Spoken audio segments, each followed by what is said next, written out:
अहम खबर है, कराची कस्टम्स और सिंध रेंजेस का मुश्तरका ऑपरेशन। पुरानी सब्जी मंडी में स्मगल शुदा टायरों के खिलाफ कार्रवाई की गई है। 5.5 करोड़ मालियत के 3650 स्मगल शुदा गैर मुल्की टायर बरामद कर लिए हैं। कस्टम्स और रेंजेस ने स्मगल शुदा सामान की तकसीम को नाकाम बना दिया है। मजीद तफसील हासिल करेंगे कफील अहमद से। कफील, इस कार्रवाई के बारे में बताइएगा।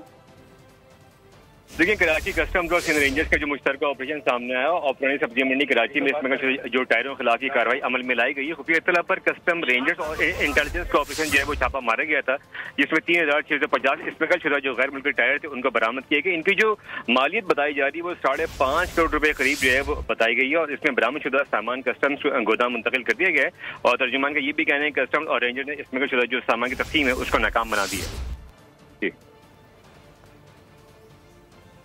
ठीक है, बहुत शुक्रिया कफील अहमद, हमें अपडेट कर रहे थे। सब्सक्राइब करें और बेल दबाएं ताकि कोई खबर रह न जाए।